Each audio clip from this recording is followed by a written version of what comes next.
The royal winter ball did not rage with rain, but with a relentless storm of whispers. May DeVito stood in the center of the lavish ballroom, the glittering chandeliers above feeling less like stars and more like judging eyes. Moments ago, she had expected a ring. Instead, Lord Jürgen Herzog had delivered a public execution of her hopes. "You are a liability, May," he had sneered, his voice carrying over the dying music. "I require a wife of substance, not a burden." May watched him turn his back, the elegant blue silk of her gown trembling as she fought the urge to crumble. The humiliation was a physical weight, heavier than any soaking cloak. She turned to flee, desperate for the shadows, but a figure emerged from them to block her path. Wolfgang Himmel, the Duke of Waldenburg, stood like a monolith in ornate black and gold. He did not look at the tittering crowd. His cold, severe gaze was fixed solely on her. He didn't offer pity, he offered a command. "Lift your head," he said, his voice cutting through the gossip like a blade. He extended a gloved hand, not asking, but deciding. "The music has not ended, and I believe this dance is mine." The music at the Royal Winter Ball didn't just stop. It felt like it died. One moment the violins were singing, and the next there was a terrible silence. May DeVito stood in the middle of the shiny floor, her heart pounding against the elegant blue silk of her gown. She looked up at Lord Jürgen Herzog, expecting him to kneel. She expected a ring. Instead, Jürgen looked at her like she was a stain on his perfectly polished boots. "I cannot marry you, May," he said. His voice wasn't loud, but in the quiet room it sounded like a shout. May blinked, confused. "Jürgen?" "My political career is just starting," he continued, smoothing his cuffs casually. "I need a wife with connections, someone important. You are a liability, not a help." The words hit her like a physical slap. May felt the blood drain from her face. Around them, the ton, the fancy people of high society, started to whisper. Fans snapped open to hide cruel giggles. Eyes judged her from every direction. She was just a girl of modest standing, and she had been foolish enough to think a prominent lord actually loved her. Jürgen turned his back on her, walking away into the crowd as if she didn't exist. May stood frozen. She wanted to run, but her legs felt heavy, like they were made of lead. Her hands shook so hard that the blue fabric of her dress trembled visibly. A single tear slipped down her cheek, hot and humiliating. She frantically looked for the door, but the crowd seemed to have become a wall of bright colors and mean smiles. There was nowhere to hide. Then the wall parted. A shadow stepped out from the edge of the room. It was a man taller than anyone else there. He wore a formal coat of deep black, with gold stitching that caught the light of the crystal chandeliers.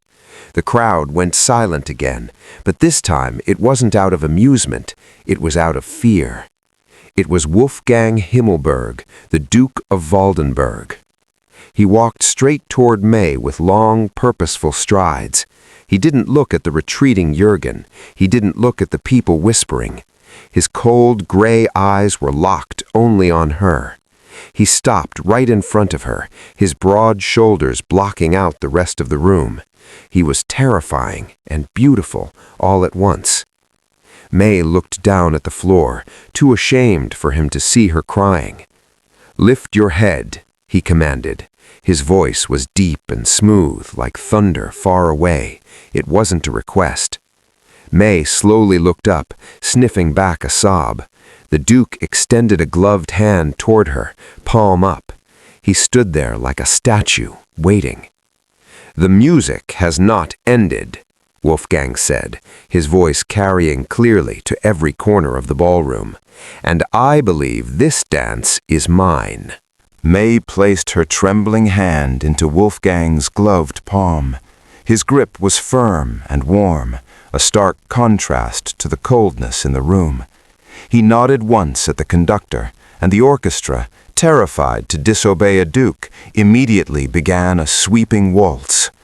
Wolfgang pulled her into the frame of the dance. He didn't just lead her, he carried her through the movements. May stumbled slightly on her first step, her vision still blurry with tears, but Wolfgang was like a wall of stone, unshakable. He adjusted his hold, keeping her upright and moving her effortlessly across the floor. "Breathe," he said, his voice low enough that only she could hear. May tried to take a breath, but it hitched in her throat. She stared at the gold embroidery on his coat, afraid to look up and see the hundreds of eyes watching them. "Look at me," commanded Wolfgang gently. She lifted her eyes to meet his. His face was stern, but there was no mockery in it. He spun her around, her blue gown flaring out like a blooming flower. For a moment, the dizzying spin made the judging crowd disappear into a blur of colors. It was just the two of them. "Do not cry," he whispered, leaning closer as they turned. "Tears will only give them satisfaction. They want to see you broken." May sniffled, trying to swallow the lump in her throat. "I can't help it." "You can," he said, his grip tightening just a fraction on her waist. "Smile, May. Make him regret the moment he let you go." Something in his voice, a mix of anger on her behalf and total confidence, sparked a fire in May's chest. Jürgen thought she was weak. He thought she was a burden. Wolfgang was telling her she was powerful. She took a shaky breath and forced the corners of her mouth up. At first, it felt like a mask, but as Wolfgang spun her past where Jürgen stood, she saw the Lord's face. Jürgen looked shocked, his mouth hanging slightly open. He looked small. May's smile became real. She held her head high, matching the Duke's regal posture. They moved in perfect harmony, gliding across the floor as if they had practiced for years. When the music ended, Wolfgang didn't release her. He tucked her hand securely into the crook of his arm. The silence in the room was different now. It wasn't awkward, it was stunned. "Come," Wolfgang said. He led her straight toward the grand exit. The crowd parted like the Red Sea, bowing hastily as the Duke passed. As they walked through the heavy double doors and out into the cool night air, a roar of whispers erupted behind them. May knew that by morning, the entire city would be talking about the girl who was cast aside by a lord and claimed by a duke. For the first time all night, she didn't feel like a victim. She felt like a queen. The heavy door of the carriage clicked shut, cutting off the noise of the city and the whispers of the crowd. The moment they were alone in the dark velvet interior, May's strength vanished. She crumpled against the soft seat, burying her face in her hands. The tears she had fought so hard to hold back on the dance floor finally spilled over, shaking her shoulders. She wasn't just sad, she was mortified. She felt like a fool for believing Jürgen loved her. Wolfgang sat on the bench opposite her. He didn't move to comfort her. He didn't pat her hand or tell her everything would be okay. Instead, he reached into his coat pocket and pulled out a crisp white handkerchief embroidered with gold thread. He held it out to her silently. May looked up, her eyes red and puffy. She took the cloth with a trembling hand. "Thank you," she whispered, wiping her cheeks. "I am sorry. I must look terrible." "You look like someone who survived a storm," Wolfgang said. His voice was calm and distant, like he was discussing the weather. "Compose yourself, Miss DeVito. We have matters to discuss." May sniffled, confused. "Matters? Your Grace, you just saved me from the worst moment of my life. I don't know how to repay you." "You can repay me by listening," Wolfgang said, leaning back against the seat. The passing street lamps cast shadows across his sharp features. I did not intervene solely out of kindness. I did it because we have a mutual problem." "I don't understand," May said.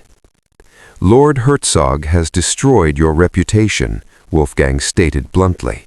"By tomorrow morning, the story will be everywhere. You will be known as the girl who was publicly discarded. No respectable man will court you. You will be an outcast." May flinched. His words were harsh, but she knew they were true. "Why are you telling me this?" "Because I need a wife, immediately." May blinked, staring at him. "You? But you are the Duke of Woldenberg. You could have anyone you want." "I do not want just anyone. I want peace," he said, his expression hardening slightly. "My grandmother's will is very specific. I must be engaged by the end of the season to secure my full inheritance. If I do not find a bride, my relatives will descend upon me like vultures, trying to force me into matches I do not want." He looked her in the eye. "I require a wife who is sensible. You require a savior to protect you from scandal. It is a simple equation." May gripped the handkerchief tighter. He wasn't offering love. He was offering a deal. "You need a shield," he said, his voice low, "and I need a bride. We can help each other." "This is a business arrangement," Wolfgang stated, his gray eyes unblinking in the dim carriage light. "A 6-month engagement. That is all I ask." He laid out the terms clearly, counting them off on his gloved fingers. "You will reside at my estate, Woldenberg Hall. We will attend social events together. We will act the part of a devoted couple until my inheritance is secured. Once the 6 months are over, we will announce an amicable separation."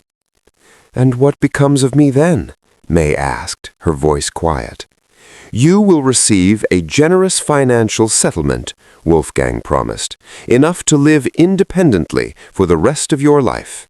And you will leave with the protection of my name. No one insults a woman formerly betrothed to a duke." May stared at the velvet seat. It sounded perfect on paper: money, safety, revenge. But a cold knot twisted in her stomach. Just an hour ago, Jürgen had tossed her aside because she was useful for a moment and then inconvenient the next. Now this powerful duke wanted to pick her up for the exact same reason: utility.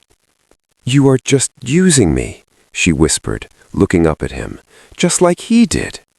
Wolfgang didn't flinch. "I am using you," he admitted without shame, "and you are using me. The difference, Miss DeVito, is that I am telling you the truth to your face. Jürgen Herzog lied to you until it suited him to stop." The name made May's hands clench into fists. She thought about Jürgen's smug face in the ballroom.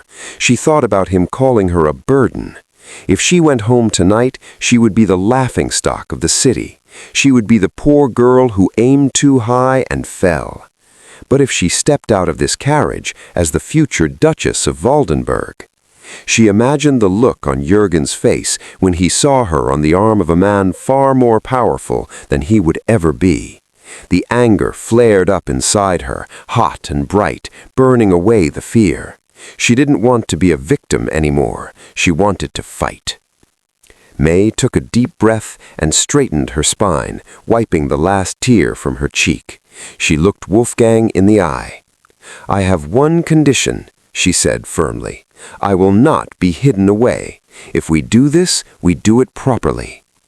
A flicker of respect crossed Wolfgang's face. "Agreed." "Then I accept," May said. "I will be your fiancé." Wolfgang nodded once, a sharp, decisive motion. "Good. Then let the game begin." Woldenberg Hall wasn't just a house. It looked more like a fortress built to keep people out. As the carriage crunched over the gravel driveway, May stared up at the massive stone building. It was dark and looming, blocking out the stars in the night sky. There were no warm lights in the windows, only the cold reflection of the moon. The carriage stopped, and the footman opened the door. Wolfgang stepped out first. He didn't offer his hand to help her down this time.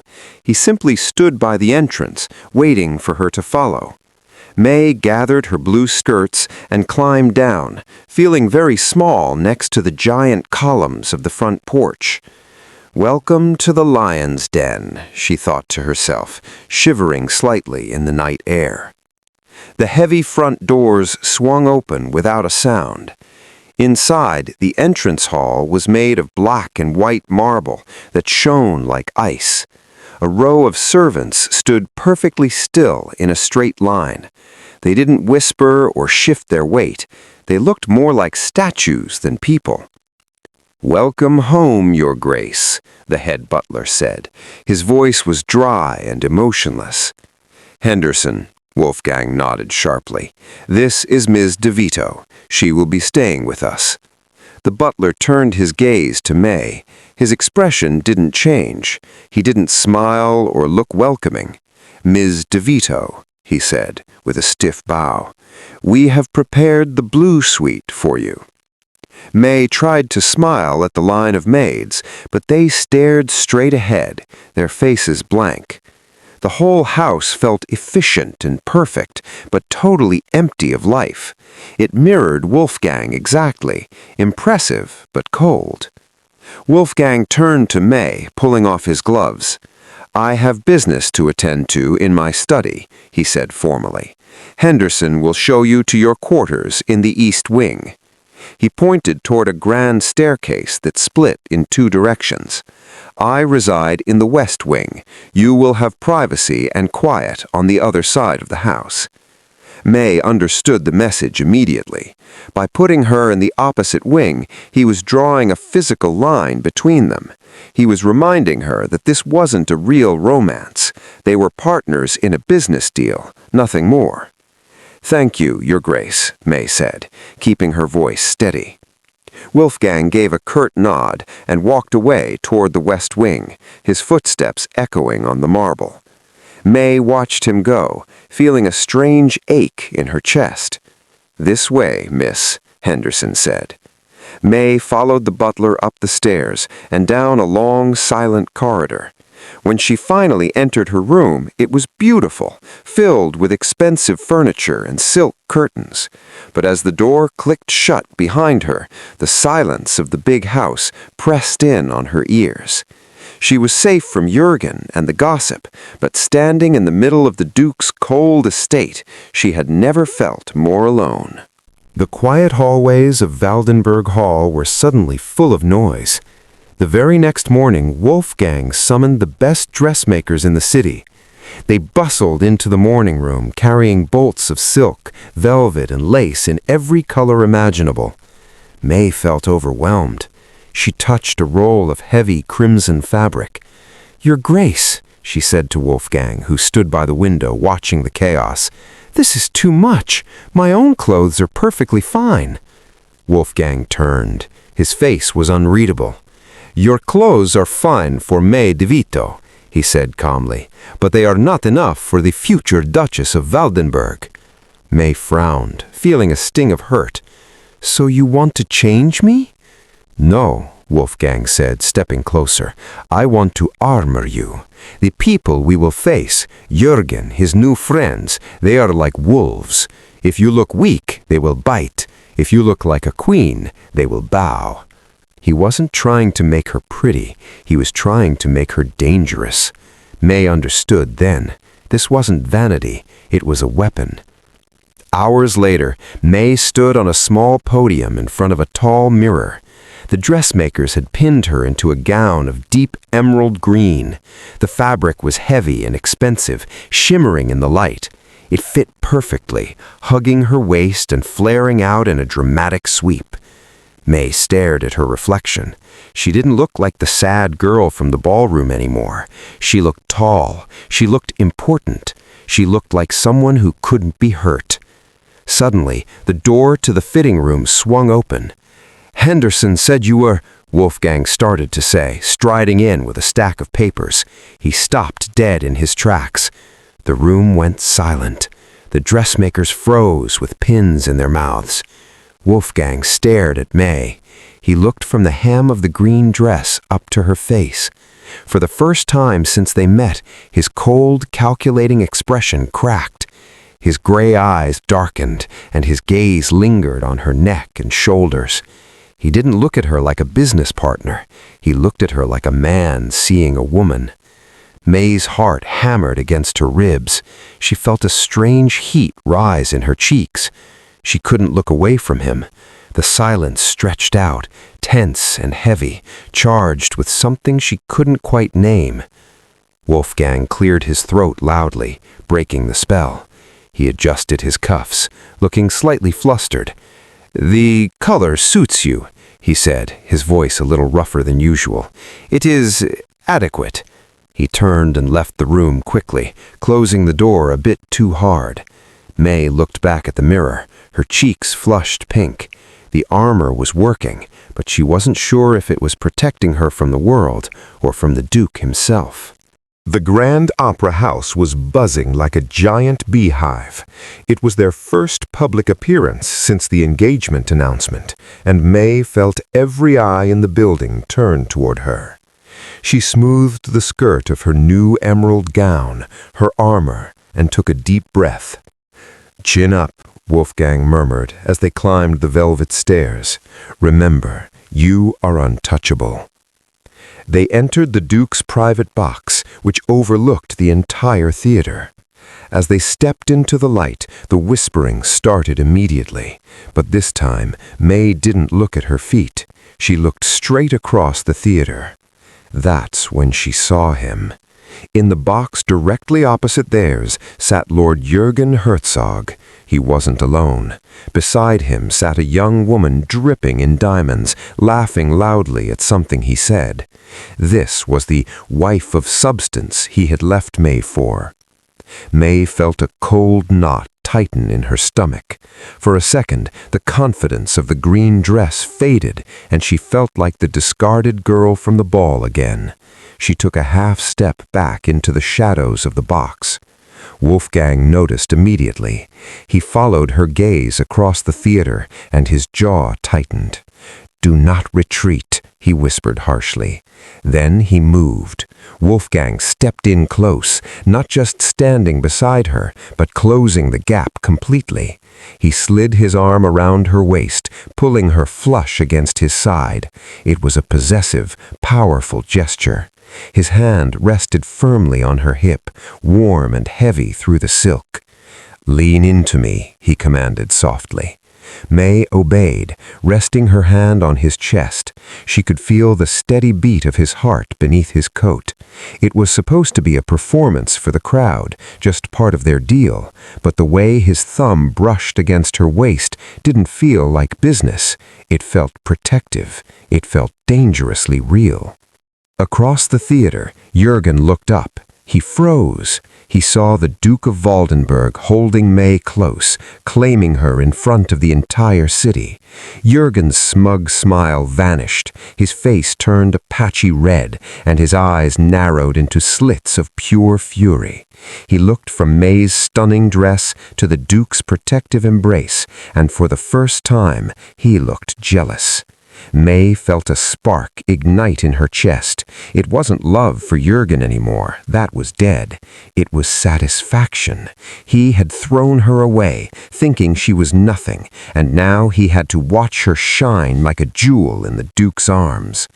Wolfgang leaned down, his lips brushing her ear.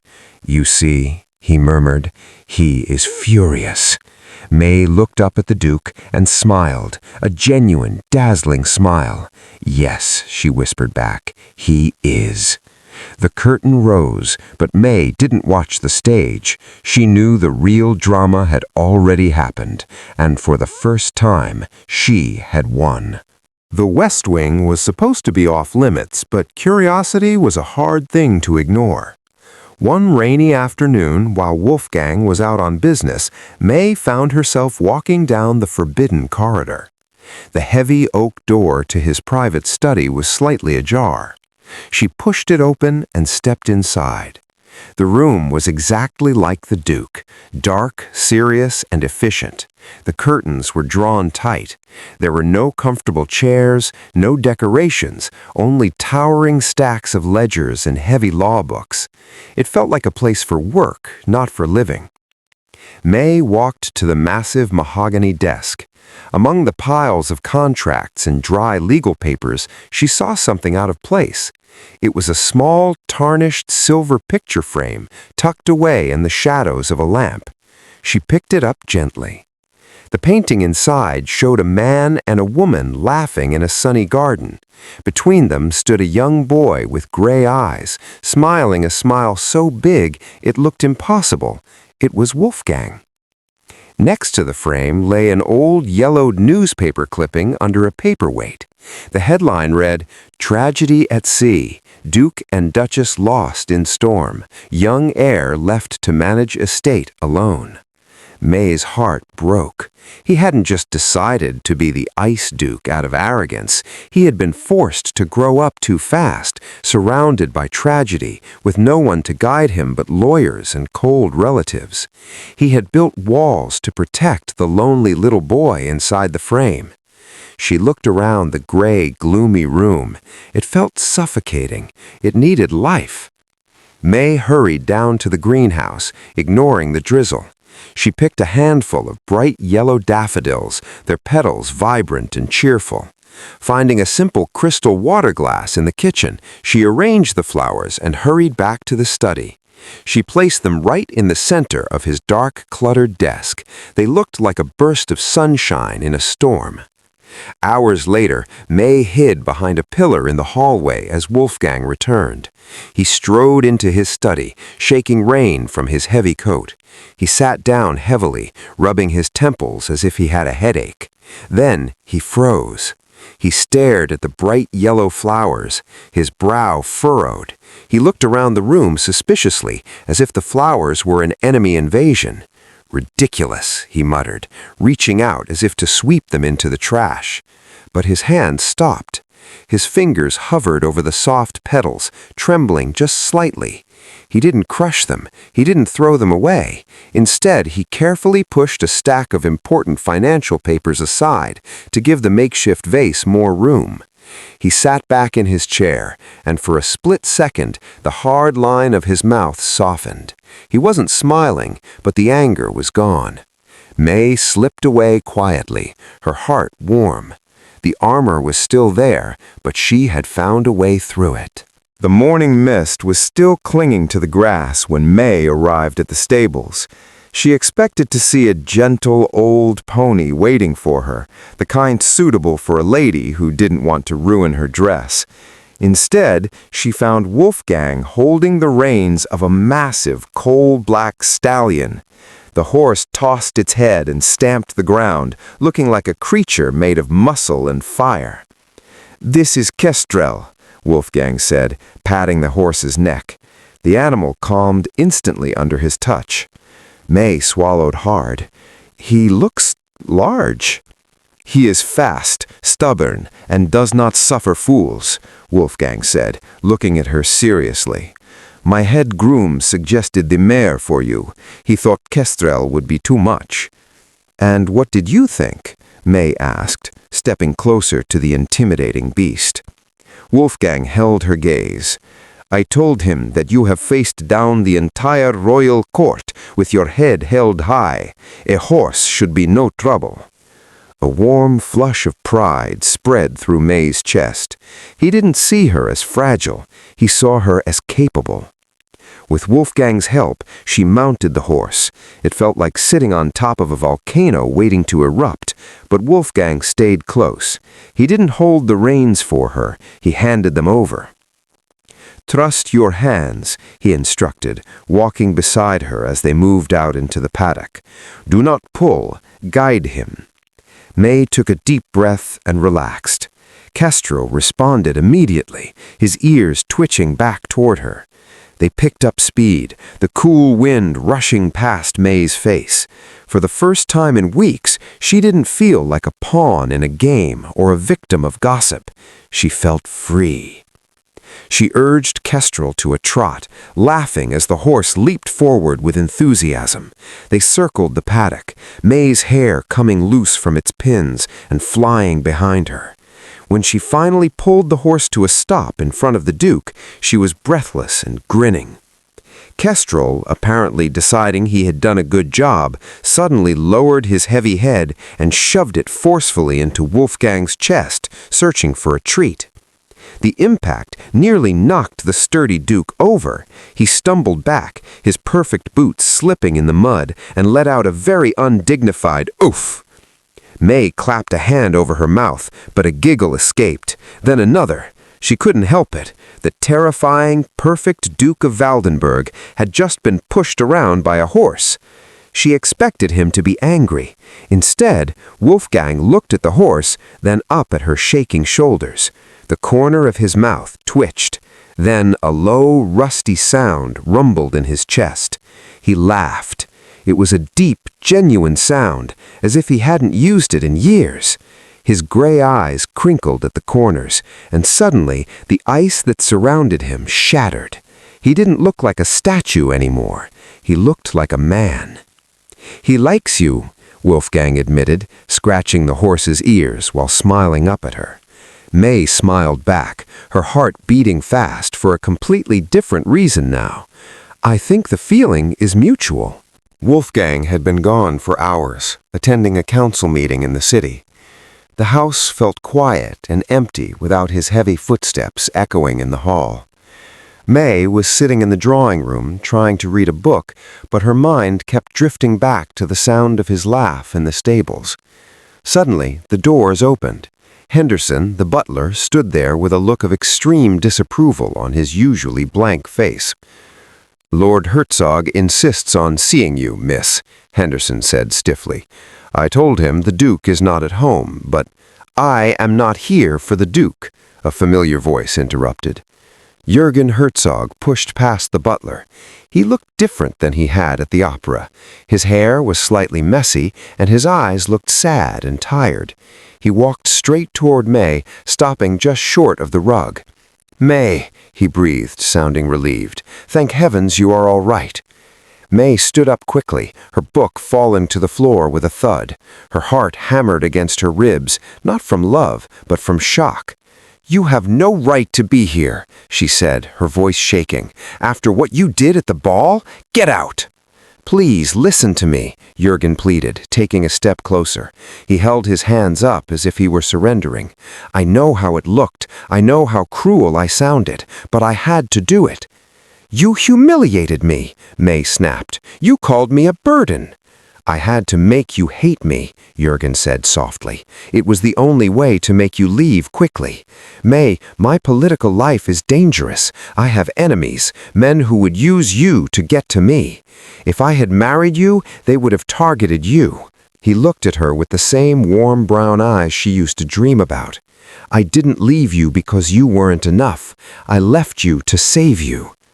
May froze. She searched his face for a lie, but he looked so sincere. He sounded heartbroken. "I saw you at the opera with the Duke," Jürgen continued, his voice dropping to a whisper. "He is using you, May. He is a cold, unfeeling man who just needs a signature on a contract. I couldn't bear the thought of you being trapped in this ice palace, thinking I didn't love you." May felt the room spin slightly. Was it possible? Had she misunderstood everything? She remembered how easily Jürgen used to make her laugh, how safe she had felt with him before that terrible night. "I did it for you, May." He reached out to brush a stray curl from her forehead. "I broke your heart to save your life." May didn't pull away. The strong, armored feeling she had built up over the last few weeks began to crack. The old doubt crept back in. Maybe she wasn't strong enough for the Duke's world. Maybe she really was just a girl who needed protecting. For a terrifying moment, she didn't know which man was the villain and which was the hero. The heavy front doors of Valdenberg Hall didn't just open, they slammed shut with a boom that echoed through the entire house. May jumped to her feet, her heart leaping into her throat. Moments later, the drawing room doors flew open. Wolfgang stood there, still wearing his riding coat, his chest heaving as if he had run all the way from the stables. The ice duke was gone. In his place was a man burning with fire. "Henderson tells me you had a visitor," Wolfgang said. His voice was dangerously low, vibrating with suppressed rage. May took a step back, clutching her hands together. Jürgen came by. He wanted to explain." "Explain." Wolfgang strode into the room, closing the distance between them in 3 long strides. "Did he explain why he humiliated you? Did he explain why he left you crying in a ballroom?" "He said he did it to protect me," May stammered, the doubt Jürgen had planted still swirling in her mind. "He said his political enemies would have hurt me. He said he was trying to save me." Wolfgang let out a harsh, bitter laugh. "And you believed him? You think a man who loves a woman throws her to the wolves to save her? That is a coward's lie, May." "He sounded sincere," May argued, her own temper flaring. She hated feeling confused. "At least he told me why. You just tell me what to wear and where to stand. Maybe he actually cares." Wolfgang's eyes turned storm gray. He grabbed her upper arms, not hurting her, but holding her fast. The grip was possessive, desperate.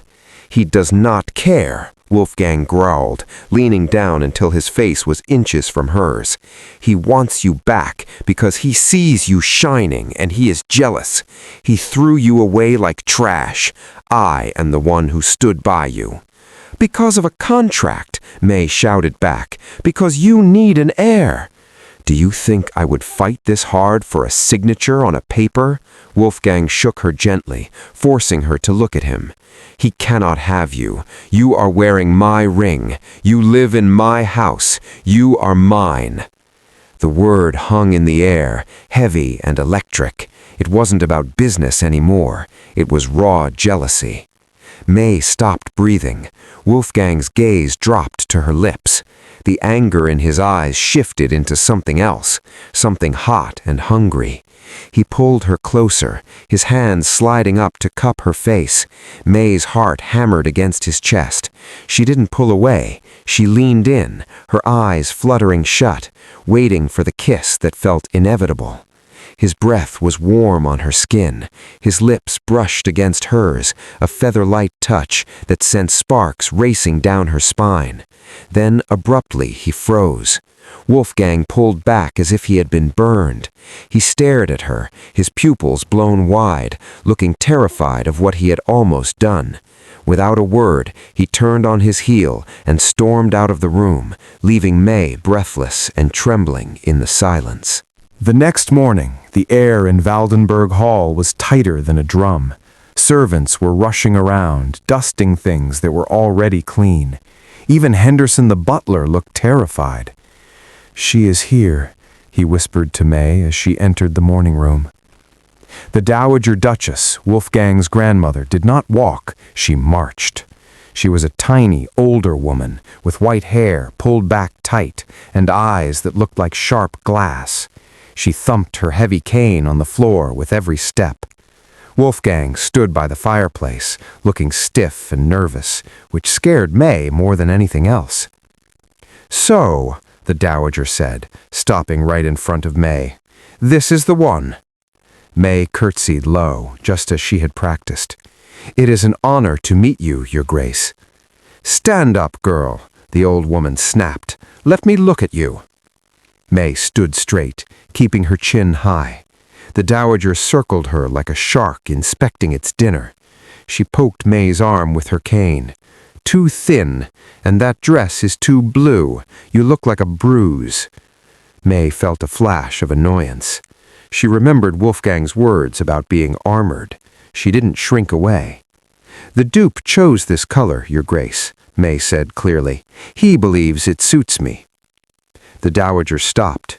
She peered closely at May's face, searching for fear. "You have spirit. That is good. Wolfgang needs someone who won't crumble like a dry leaf. But tell me, do you know how to run a household of this size, or are you just here to look pretty and spend his money?" "I am here to be his partner," May said firmly. "I am learning the accounts, I am learning the staff, I am not a decoration." The room went silent. Wolfgang looked like he might stop breathing. The dowager's thin lips twitched. It wasn't quite a smile, but the nastiness vanished from her eyes. She sighed, suddenly looking very old. "I see the way you look at him. You look at him like he is a man, not a title." She tapped her cane on the floor again, softer this time. "You have a good heart, child. That is a rare thing in this family." She leaned in close, her voice dropping to a harsh whisper so Wolfgang couldn't hear from across the room. "Listen to me carefully. Do not fall in love with him." May blinked, startled. "Your Grace." "Wolfgang is not like other men," the grandmother warned, her eyes sad and serious. "He learned long ago to lock his heart away to survive. He is ice, my dear. If you try to warm him, you will only freeze yourself. He will not love you back. He will break you." She pulled back and patted May's cheek, a gesture that was half kind, half pitying. "Guard your heart, May DeVito. It is the only thing you have that he cannot buy."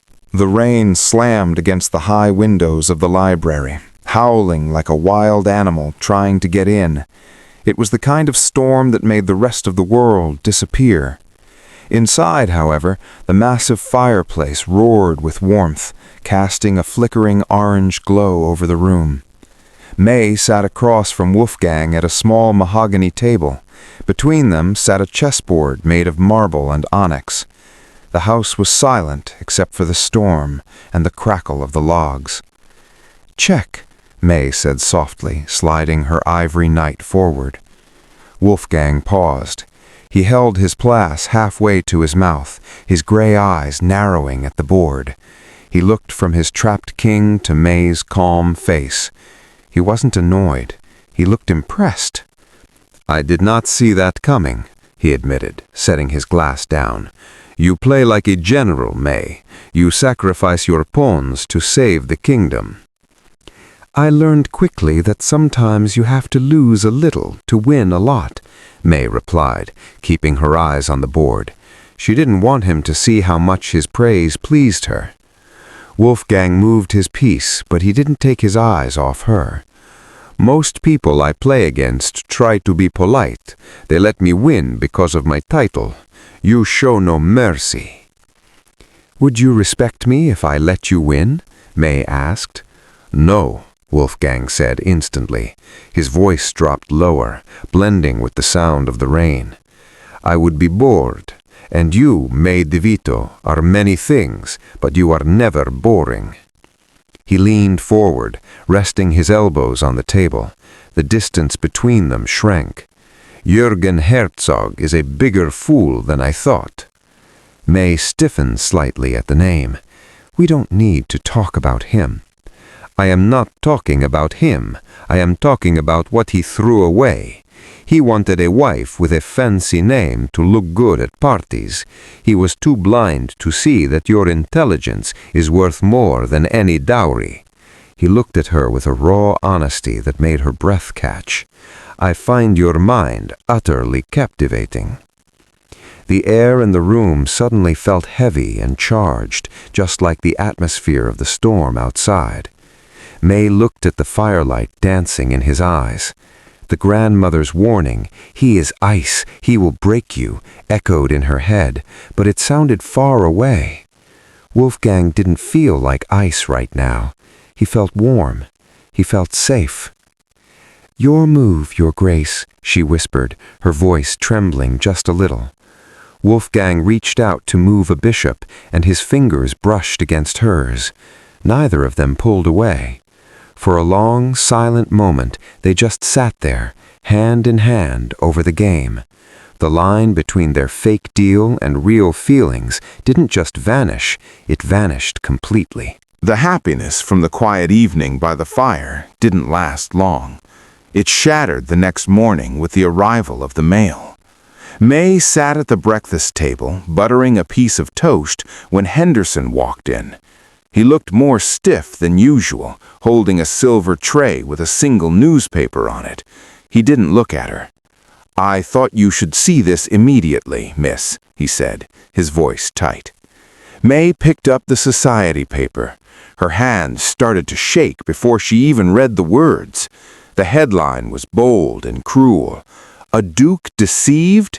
The Scandalous Reason Behind the Valdenberg Engagement."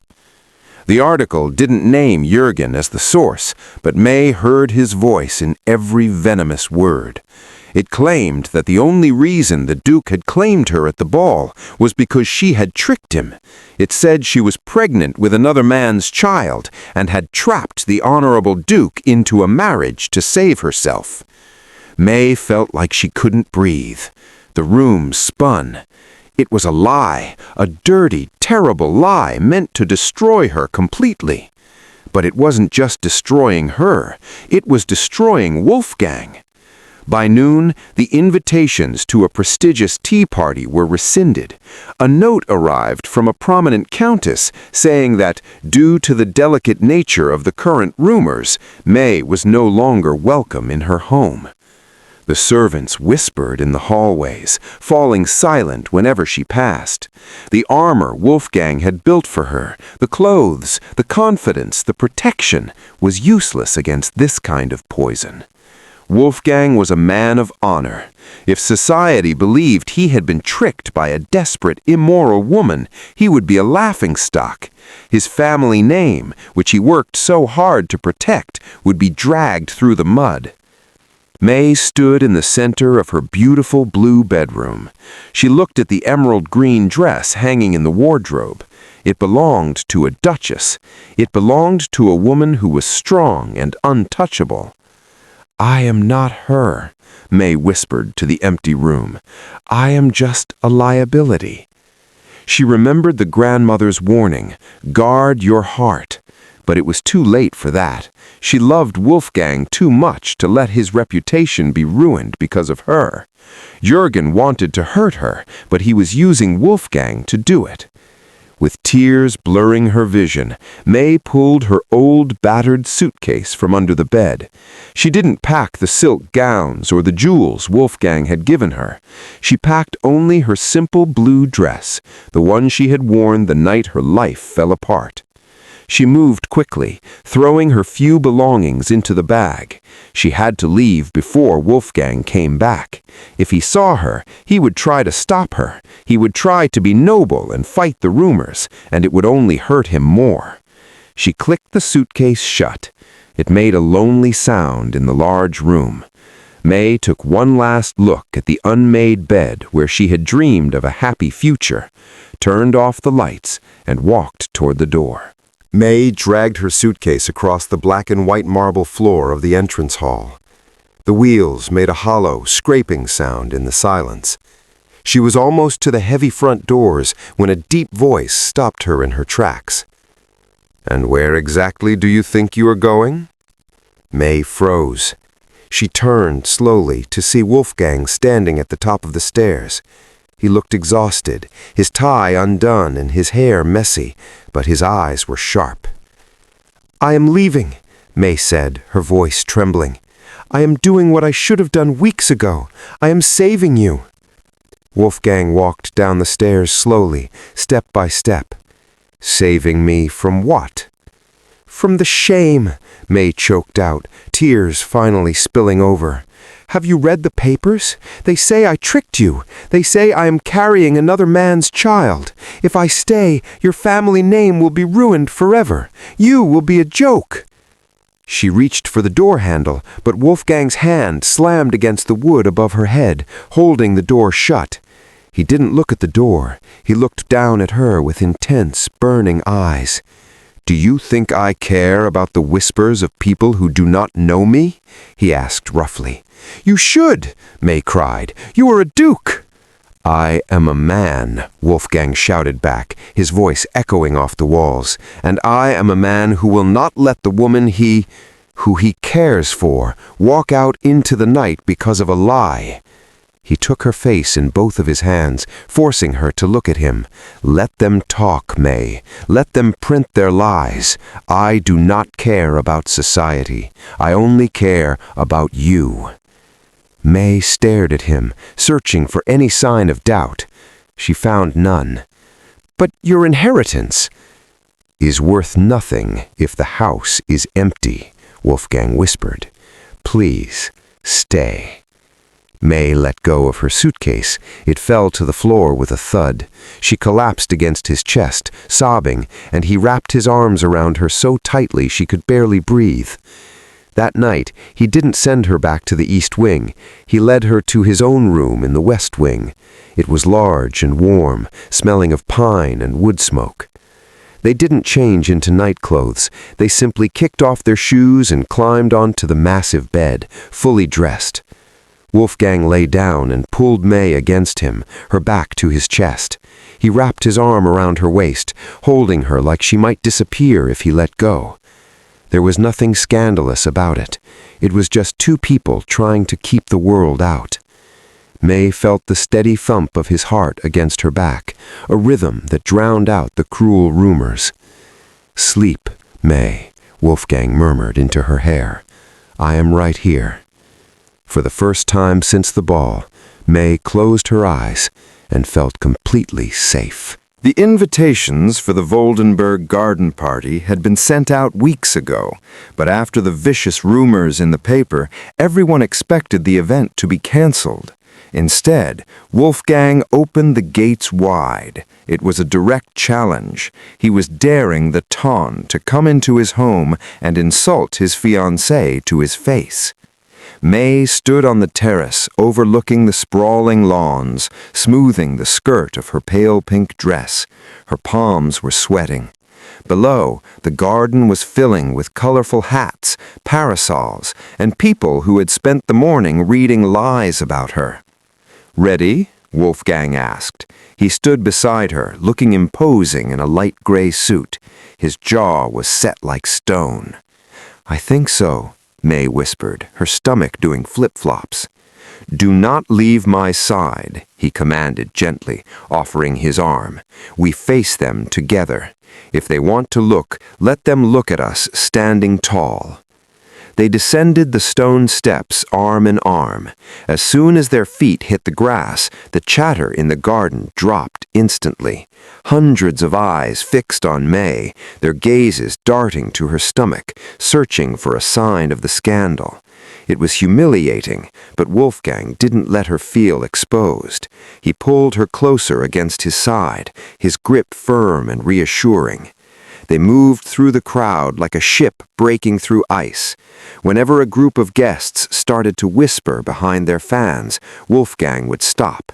He wouldn't say a word. He would simply turn his cold gray stare upon them, glaring with such intensity that the gossipers would turn pale and look away, suddenly finding great interest in their teacups.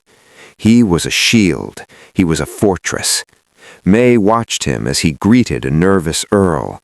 She saw the way his muscles tensed whenever someone looked at her too long. She saw how he refused to let go of her arm even for a second. He wasn't acting like a duke protecting a business investment. He was acting like a husband protecting his wife. She looked at his sharp profile, the determined line of his mouth, and the silver gray of his eyes. She thought about the title she had once envied and the wealth she had needed for security. None of that mattered now. If he lost every penny, every castle, and every title tomorrow, she would still want to stand right here, holding his arm. The realization hit her softer than the breeze, but stronger than the storm. She didn't love the Duke of Voldenberg. She loved Wolfgang. She loved his loyalty. She loved the fierce, terrifying way he cared for what was his. "You are doing perfectly," Wolfgang murmured, noticing her looking at him. "Are you all right?" May squeezed his arm, her heart feeling so full she thought it might burst. "I am better than all right," she said softly, offering him a genuine smile. "I am exactly where I belong." The victory of the garden party felt like a dream the moment Jürgen Herzog walked into the library the next afternoon. He didn't force his way in this time. He asked to be announced, carrying himself with a smug, quiet confidence that May's stomach turned. Wolfgang stood by the fireplace, his hand resting near May's on the mantelpiece. He looked strong and unbothered. "State your business and leave," the Duke commanded. "I am only here to help you, Your Grace," Jürgen said smoothly. He reached into his coat pocket and pulled out a folded piece of parchment. "I found this among my old correspondence. I thought you deserved to see it before you made a mistake you cannot undo." He placed the letter on the desk and stepped back. Wolfgang hesitated, then picked it up. May watched his face closely. She expected him to rip it up or laugh. Instead, she watched the color drain completely from his skin. His jaw locked tight, and the light in his gray eyes died, replaced by a cold, dead stare. "Wolfgang," May whispered, terrified. He didn't answer. He held the letter out to her, his hand shaking with suppressed rage. "Read it." May took the paper. Her breath hitched. The handwriting looked exactly like hers, the loops of the Y's, the slant of the T's. It was dated the morning of the ball. "Dear Jürgen," the letter read, "do not worry about my future. I have targeted the Duke. He is desperate and lonely. I will play the part of the damsel, and he will fall for the trap. I will secure the title, and we can laugh about his foolishness later." "This is a forgery," May gasped, dropping the paper as if it burned her fingers. "I never wrote this. Wolfgang, you know I didn't write this."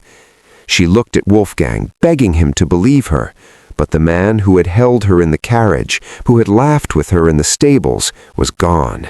The Ice Duke had returned. His past, the years of being used for his title, the warnings from his grandmother, clouded his judgment. He looked at May and saw a stranger. "It looks exactly like your hand," Wolfgang said, his voice flat and distant. "He copied it," May cried, pointing at Jürgen. "He is trying to ruin us." "Or perhaps you are exactly who everyone says you are," Wolfgang whispered. He looked broken. Perhaps I was just the fool who wanted to believe otherwise. He stepped back, putting the heavy oak desk between them. "Get out," he said to Jürgen. Then he turned his back on May, staring blindly out the window. "Leave me, May. I wish to be alone." "Wolfgang, please." "Go!" he shouted, the word cracking in the air. May flinched. She looked at his rigid back, realizing that the walls he had built around his heart had slammed shut again, leaving her on the outside, alone and heartbroken. Jürgen Herzog walked out of the library with a bounce in his step, looking like a cat that had just swallowed a canary. He paused in the grand marble entrance hall to pull on his gloves, whistling a cheerful tune. He stopped when he saw May standing at the bottom of the staircase. Her eyes were red, but she wasn't crying anymore. "I suppose you are waiting for an apology," Jürgen sneered, smoothing his coat. "Don't hold your breath." May looked at him, and for the first time, she didn't feel angry. She didn't feel afraid. She just felt sad for him. "I don't want an apology, Jürgen," she said softly. Her voice echoed in the quiet hall. "I pity you." Jürgen's smile faltered. "Pity me? I have just won. You are ruined." "You have to destroy people just to feel important," May said, shaking her head slowly. "You are so small and so lonely that you cannot stand to see anyone else happy. That isn't a victory. It's a tragedy." Jürgen opened his mouth to argue, but the servants nearby were staring at him. His face turned red. He scoffed, turned on his heel, and hurried out the front door, looking much smaller than when he had arrived. Inside the library, Wolfgang was still staring at the letter, his heart feeling like lead. Suddenly, the door banged open. The Dowager Duchess marched in, looking furious. She didn't use her cane to walk. She used it to point. "Give me that," she commanded, snatching the letter from Wolfgang's hand before he could protest. She held the paper up to the light of the window. "You foolish boy," she snapped. "Look." Wolfgang squinted. "It is her handwriting, grandmother." "Look at the paper," she insisted, tapping the corner with a bony finger. "Hold it to the light. Do you see the watermark?" Wolfgang looked closer. Faintly, inside the texture of the paper, was a small crest, a hawk holding a snake. "That is the Herzog family crest," the Dowager said triumphantly. "Why would May write a secret letter on Jürgen's own private stationery? And look at the ink. It is smeared on the left side. May writes with her right hand. Jürgen is left-handed." Wolfgang felt the world drop out from under him. The evidence was right there, plain as day, but he hadn't seen it. He hadn't wanted to see it. "He forged it," Wolfgang whispered, horror washing over him, "and I believed him." "You didn't believe him because the proof was good," his grandmother said, her voice softening just a little. "You believed him because you were afraid.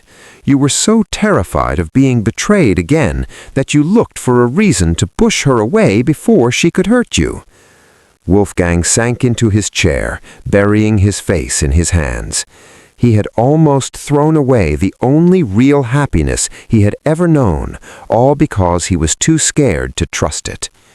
"She is in the hall," the Dowager said, pointing to the door. "Fix it." The end of season ball was the biggest event of the year, and May DeVito walked into it entirely alone. She didn't wear the emerald green armor Wolfgang had bought her. She didn't wear the diamonds. Instead, she wore the same soft blue silk gown she had worn the night Jürgen cast her aside. To the crowd, it might have looked like she had nothing else to wear, but to May, it was a message. She was May DeVito, and she wasn't ashamed of who she was. She walked down the grand staircase with her head held high. The whispers started immediately, buzzing like angry wasps. She saw Jürgen standing near the punch bowl, laughing with his friends. When he saw her, he smirked, expecting her to look broken. May simply looked past him, her face calm. She wasn't here to fight. She was here to show them that she was still standing. Suddenly, the heavy double doors at the entrance flew open with a loud bang. The music faltered. The dancers stopped. Every head turned toward the commotion. Wolfgang Himmel stood in the doorway, but this wasn't the composed, perfect Duke everyone knew. His chest was heaving, his black coat was unbuttoned, his white cravat was crooked, and his dark hair was wind-blown and messy. He looked wild. He looked desperate. He scanned the room frantically, ignoring the shocked gasps of the aristocrats. His gray eyes locked onto the blue dress. "May!" he shouted. He didn't walk, he ran. The crowd parted instantly, terrified by the sheer force of his presence. Wolfgang stormed across the ballroom floor, straight past a stunned Jürgen, who actually took a step back in fear. Wolfgang skidded to a halt in front of May. He looked at her face, searching for forgiveness, his breathing ragged. "Wolfgang?" May whispered, her heart pounding. "What are you doing? You look—" "I look like a man who almost lost everything," he choked out. Then the unthinkable happened. The Duke of Waldenberg, a man who bowed to no one, dropped to his knees on the hard ballroom floor. The entire room gasped. A pin could have dropped in the silence. Jürgen's jaw hit his chest. Dukes did not kneel, not for anyone, and certainly not in front of the whole court. Wolfgang took May's hands in his. His grip was shaking. He didn't care about the hundreds of eyes watching them. He didn't care about his dignity or his title. He looked up at her, his eyes shining with unshed tears. "I was a fool," he said, his voice ringing out in the silent room. "I let fear blind me. I let a lie stand between us because I was too cowardly to trust the truth." He pressed his forehead against her hands, bowing his head in complete submission. "Please," he whispered, loud enough for the world to hear, "do not walk away from me again." Wolfgang stayed on his knees, holding May's hands as if they were the only things anchoring him to the earth. The silence in the ballroom was absolute, but for the first time it didn't feel heavy. It felt like the whole world was holding its breath. "I offered you a deal once," Wolfgang said, his voice rough with emotion. "I offered you protection and money, but I was wrong. I do not want a business partner, May. I want a wife. I want to argue with you over chess. I want to hear you laugh in the stables. I love you." He reached into his pocket. This time he didn't pull out a handkerchief. He pulled out a ring. Not a heavy, old family heirloom chosen by a lawyer, but a simple, stunning diamond that caught the light like a star. "Will you marry me?" he asked, not for 6 months, for forever. "Stop!" a voice shrieked. Jürgen stepped forward from the crowd, his face twisted and red. He pointed a shaking finger at them.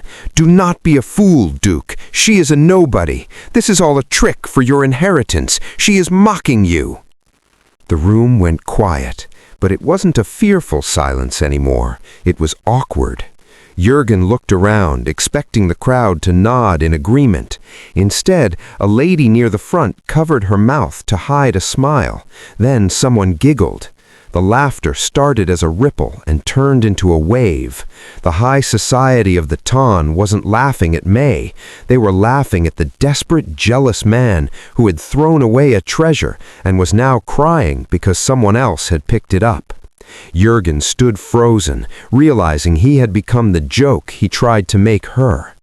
Wolfgang didn't even look at him. He kept his gray eyes locked on May. May looked at Jürgen one last time. He looked so small and powerless. Then she looked back at the man kneeling before her, the man who had ridden through a storm and humbled himself before the world just to get her back. "Yes," she whispered, fresh tears slipping down her cheeks. "Yes, Wolfgang, I will marry you." Wolfgang stood up and slid the ring onto her finger. He pulled her into his arms and kissed her, deep and true. The crowd erupted into applause, cheering for the couple who had won the game. Wolfgang looked at the conductor and gave a short nod. The music started instantly, a soaring, joyful waltz. As he swept her onto the floor, May rested her head on his chest, listening to the steady beat of his heart.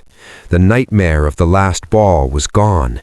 This time, as they spun around the room, the music didn't stop. 3 years later, the nursery at Waldenberg Hall was a mess of toys. Wolfgang sat on the rug, laughing as a toddler climbed over his legs. May stood in the doorway, holding a newspaper. "It says here Lord Herzog is selling his estate to pay off debts," she said softly. Wolfgang didn't even look up. He kissed the top of his son's head. "Who?" he asked. May smiled and tossed the paper into the fire. She walked over and joined her family on the floor. "No one important," she said, and she meant it.